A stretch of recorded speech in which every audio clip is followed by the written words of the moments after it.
Okay, now we're going to look at some more factoring out greatest common factor questions, but this time we are not just going to focus on the greatest common factor, but we're going to be looking at the greatest common factor in terms of a number and also a variable, because sometimes monomials will have a number in common and they would have a variable in common, so we need to factor that out as well.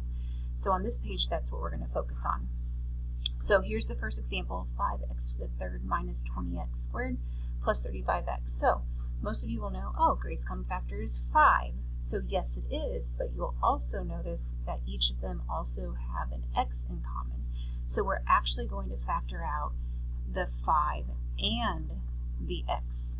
So if they have a number in common and a variable, you need to factor them both out. Sometimes it will just be the number, and sometimes it might just be a variable if they don't have a number that's factorable. Now again, remember, you can factor that or distribute that back in to check to see if you did it correctly.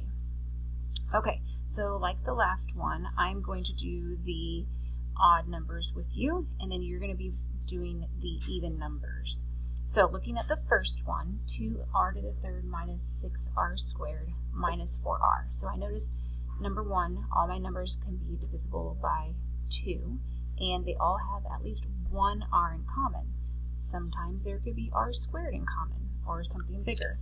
So if I think my greatest common factor is 2 and an r, you can write it out and you can physically divide each monomial by 2r, or you can do that part in your head. But 2r is the GCF, and then we need to factor it out. So if you do this part in your head, that's fine. The 2's will cancel, and then remember in our last unit we did exponents, and r to the third divided by r, remember how we subtract our exponents? So this would be r squared. So we have r squared, and then minus 6 divided by 2, this would leave a 3, so we have minus 3r, because r squared divided by r is just r. And then the 4 divided by 2 is 2, and then over here the r's will cancel as well. So we have a minus 2. Now, you do not have to show this work right here. I'm just showing that to you for our notes in case that is helpful for you. But you can just do the division in your head to get this. Okay.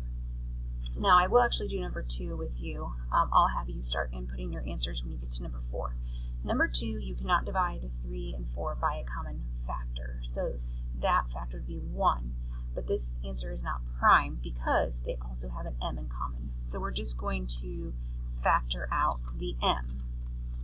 So if you factor out the m, we would get 3m to the first, and then plus 4, because these m's would cancel out. So plus 4. So occasionally we can't factor out a number, but we might be able to factor out a variable. So this is what we're looking for now. Okay, let's do one more together before you start putting in some answers. So here we've got all variables, AR plus AS plus AT. So I think the greatest common factor is A. So actually all of the A's will cancel out when I factor it out. So A is the GCF, and then we're left with R plus S plus T. Now be careful, make sure your plus and your T look a little different. Okay, so now it's your turn. You are going to input your answer for number 4. And now let's look at number 5. So I notice all of these can be divided by 2, and they all have a k in common. So we're going to have 2k times the quantity. So again, this part I'm doing on the scrap paper is optional. You don't have to do it. You can do it in your head, but if that helps you, continue to do that.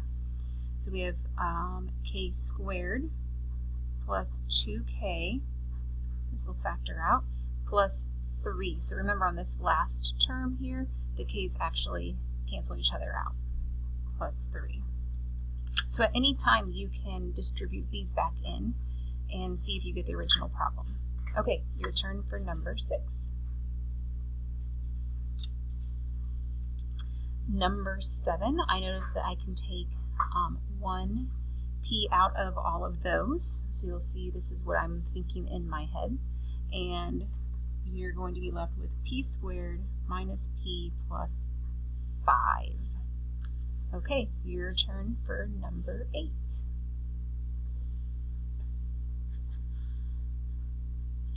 Now, number 9, be careful. You want to make sure you take out the greatest common factor, so I can divide all of these numbers by 3. And don't just take out an x. You can actually take out an x squared. So I'm going to show you right here. I can take out an x squared here, here, and here. So make sure you take out as many variables as you can. All right, so when we divide, so we're taking out a 3x squared, that's our GCF, and we're going to be left with 2x to the third plus 3x minus 4. So the x squared with the 12x is completely gone, and I factored out a 3. Okay, so that's our answer for number 9. And it's your turn for number 10.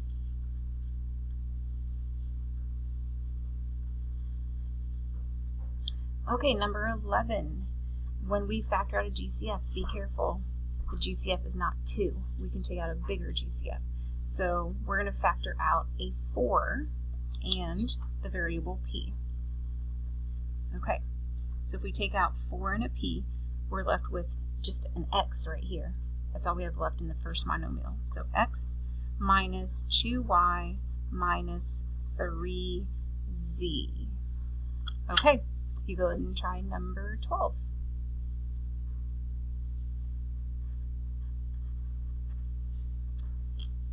And now we're going to do question 13 together, and I'm actually going to do question 14 with you because I want to show you something with that as well.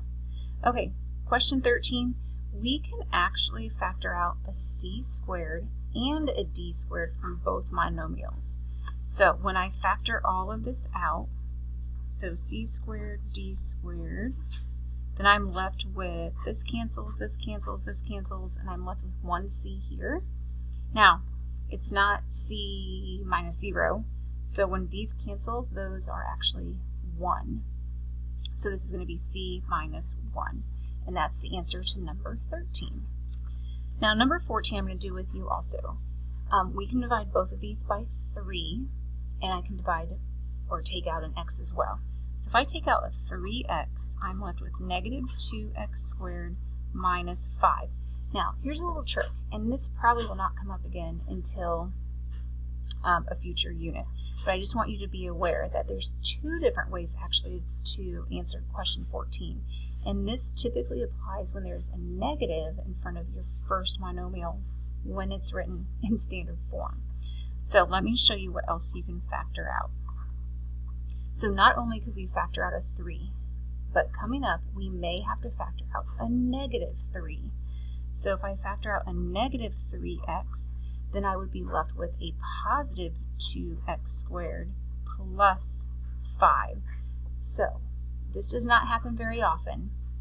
It did not happen on any of the other problems that we just did.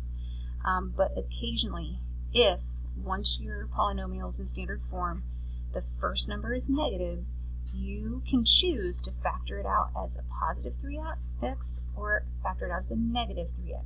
It's whichever one would be most helpful for you depending on the situation that you're using it for. So I just wanted to show you that for number 14 so that you were aware of it.